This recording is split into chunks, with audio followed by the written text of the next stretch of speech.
Radhe Radhe everyone. माघ स्नान का पावन पवित्र महीना शुरू होने वाला है। जैसे कार्तिक स्नान का बहुत अधिक महत्व होता है, ठीक उसी तरीके से माघ स्नान का भी बहुत अधिक महत्व होता है। शास्त्रों के अनुसार माघ महीने में ब्रह्मा विष्णु महेश तीनों पृथ्वीलोक में आकर पवित्र नदियों में स्नान करते हैं और मनुष्यों की मनोकामनाओं को पूर्ण करते हैं। इसलिए माघ स्नान का महत्व और भी अधिक बढ़ जाता है। माघ स्नान करने से सभी प्रकार के भौतिक सुखों की प्राप्ति तो होती ही है, साथ में ही मोक्ष की भी प्राप्ति होती है। तो आप माघ स्नान कैसे कर सकते हैं, माघ स्नान कब किया जाता है, माघ स्नान के नियम क्या है और माघ स्नान का उद्यापन कैसे किया जाएगा, इन सभी विषयों पर आज की वीडियो में आपको जानकारी मिलेगी। तो आप वीडियो को अंत तक जरूर देखना। देखिए, माघ स्नान का जो महीना है वो भगवान विष्णु को समर्पित होता है। भगवान विष्णु के निमित्त माघ स्नान किया जाता है। माघ स्नान करने से अनंत गुना फल प्राप्त होता है। माघ स्नान के कुछ नियम होते हैं, तो सबसे पहले हम जान लेते हैं कि माघ स्नान कब और कैसे किया जाएगा।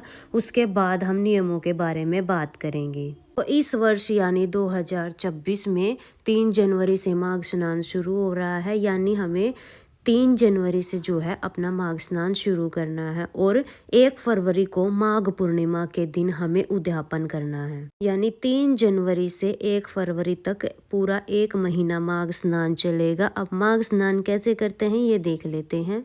तो 3 जनवरी को सुबह सुबह ब्रह्म मुहूर्त में उठकर हमें ठंडे जल से स्नान करना है और 5-6 बजे से पहले पहले ही हमें स्नान कर लेना है। उसके बाद तुलसी जी का पूजन हमें करना है। जैसे कार्तिक के महीने में हम तुलसी पूजन करते हैं, ठीक वैसे ही माघ के महीने में भी हम तुलसी जी का पूजन करते हैं। अगर आप लड्डू गोपाल जी की सेवा करते हैं तो तुलसी जी के पास ही आप लड्डू गोपाल जी को विराजमान कर ले।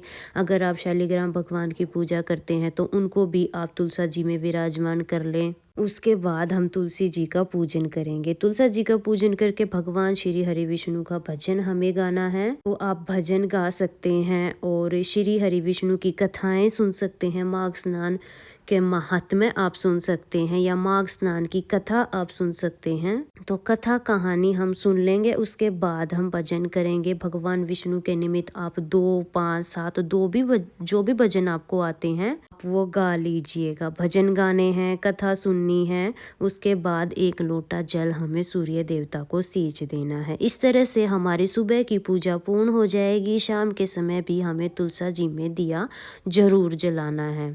पूरे माघ के महीने में सुबह सुबह ब्रह्म मुहूर्त में स्नान करके हमें तुलसा जी का पूजन करना है, माघ कथाएं सुननी है, सूर्य देवता को अर्घ देना है और शाम के समय भी हमें तुलसी जी में दिया जलाना है। इस तरह से पूरे महीने हमें पूजा करनी है। और जब आप माघ स्नान करेंगे तो कुछ लोग पूरे माघ के महीने व्रत करते हैं, तो आप चाहे तो आप पूरे माघ के महीने व्रत कर सकते हैं। या फिर एक समय भोजन किया जाता है, तो आप चाहे तो आप माघ के महीने में जो विशेष दिन आते हैं तब उन दिनों में व्रत कर सकते हैं। तो कुछ लोग जो है पूरा महीना व्रत करते हैं, लेकिन ज्यादातर लोग 5 या 2 व्रत जरूर करते हैं। तो आपको व्रत जरूर करने हैं। ज्यादा ना भी कर पाए तो कम से कम 5 व्रत कर ले या 2 व्रत तो जरूर कर ले। तो आप चाहे तो आप षटतिला एकादशी और सकट चौथ का ये 2 व्रत कर सकते हैं, या फिर आप चाहे तो आप दोनों एकादशी का व्रत कर लीजिए और साथ में ही आप 2 चौथ के व्रत कर लीजिए और 1 पूर्णिमा का व्रत हो जाएगा। इस तरह से आप 5 व्रत भी कर सकते हैं। आप चाहे तो आप मुख्य व्रत कर लीजिए या पूरे माघ के व्रत कर लीजिए, लेकिन कम से कम 2 व्रत करना जरूरी है। पूरा महीना माघ स्नान करने के बाद जब माघ पूर्णिमा आती है तब माघ स्नान का उद्यापन किया जाता है। उद्यापन हम कैसे करेंगे? माघ पूर्णिमा के दिन सुबह सुबह स्नान आदि करने के बाद हमें भगवान विष्णु के लिए कपड़े लेने हैं, तुलसी माता के लिए कपड़े लेने हैं, खाने का सामान लेना है और दक्षिणा लेनी है। हमने स्नान किया है इसलिए लोटा जरूर ले लेंगे। ये सारा सामान जब हम तुलसी जी का पूजन करेंगे तो वहीं पर रख लेंगे, सामान को मिनस देंगे। उसके बाद ये सारा सामान हम पंडिताइन को दान में दे देंगे।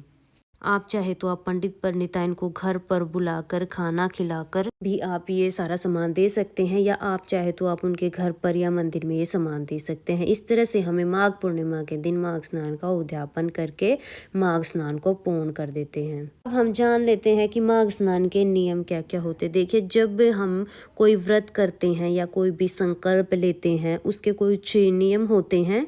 इसी तरह से माघ स्नान के भी कुछ नियम हैं। तो माघ स्नान के जो नियम हैं, उनमें सबसे मुख्य नियम तो ये है कि माघ के महीने में शीतल जल यानी कि ठंडे जल से स्नान किया जाता है। पहला नियम तो ये है। दूसरा नियम है कि ब्रह्म मुहूर्त में हमें स्नान करना है। सुबह 5-6 बजे से पहले पहले आपको स्नान कर लेना है। तीसरा जो नियम है वो है कि माघ के महीने में अगर आप माघ स्नान कर रहे हैं तो व्रत जरूर करने हैं। पूरे माघ के महीने में व्रत ना कर पाए तो कोई बात नहीं, आप सिर्फ 2 व्रत कर लीजिए चाहे, लेकिन व्रत आपको जरूर करने हैं। चौथा नियम ये है कि माघ के महीने में तिल का दान जरूर करना है। आप चाहे तो आप उद्यापन वाले दिन तिल का दान कर सकते हैं, आप चाहे तो आप माघ के महीने में बीच में किसी भी दिन जो है तिल का दान कर सकते हैं। पूजा में भी आपको तिल का इस्तेमाल करना है, क्योंकि माघ के महीने में तिल के दान का बहुत अधिक महत्व होता है। माघ के महीने में अगर माघ स्नान कर रहे हैं तो आपको प्याज, लहसुन, मांस, मदिरा, शराब का सेवन नहीं करना है। शुद्ध सात्विक चीज़ों का ही भोजन करना है। अगर आप माघ स्नान कर रहे हैं तो किसी की बुराई ना करें। मन में श्री हरि विष्णु का ध्यान रहना चाहिए। आप चाहे तो आप ओम नमो भगवते नमः का जो है जाप कर सकते हैं। अगर आपको कोई मंत्र नहीं आता है तो सिर्फ आप राधे राधे का नाम का जाप कर सकते हैं। इसके साथ ही अगर आप माघ स्नान कर रहे हैं तो आप अपना जो है बिस्तर अलग लगाइएगा। ये कुछ नियम हैं जो हमें माघ स्नान के दौरान अपनाने होते हैं। तो फ्रेंड, आशा करती हूँ कि आप लोगों के लिए ये वीडियो यूजफुल होगी। अगर आपको जानकारी अच्छी लगी है तो वीडियो को लाइक कर देना। हिंदू धर्म के सभी तीज त्योहार देखने के लिए मेरे चैनल को सब्सक्राइब कर लेना। मिलेंगे किसी और नई वीडियो में, तब तक के लिए राधे राधे।